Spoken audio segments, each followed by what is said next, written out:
નમસ્કાર દર્શક મિત્રો, હું છું પરમાર અનિશા. તમે જોઈ રહ્યા છો લોક સામના ન્યૂઝ.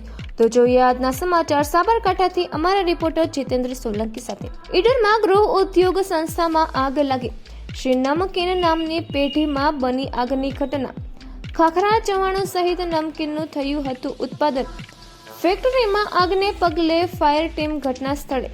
ફેક્ટરીમાં રહેલા માલ મસાલા બળીને થયા ખાખ. ફાયર ટીમે આગ પર મેળવ્યો કાબુ. સદનસીબે આગમાં કોઈ જાનહાનિના સમાચાર નહીં. આગને કારણે ગૃહ ઉદ્યોગને મોટું નુકસાન. આગને કારણે ઘટના સ્થળે લોકોના ટોળે ટોળા ઉમટી પડ્યા. ઘટના બની હતી, કેટલા વાગે કોલ મળ્યો, કયા પ્રકારની આગ હતી, કેટલું નુકસાન?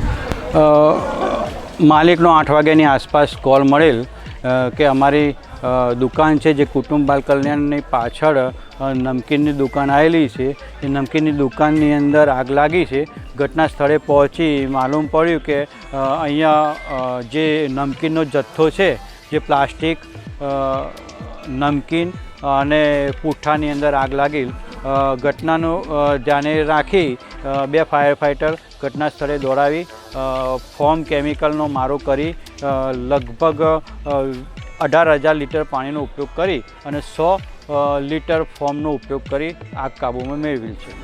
કોઈ જાનહાનિના કોઈ સમાચાર? ના, કોઈ જાનહાનિ થયેલ નથી, ફક્ત માલને નુકસાન થયું છે. તો ફરી મળીશું એક નવા સમાચાર સાથે. ત્યાં સુધી જોતા રહો લોક સામના ન્યૂઝ.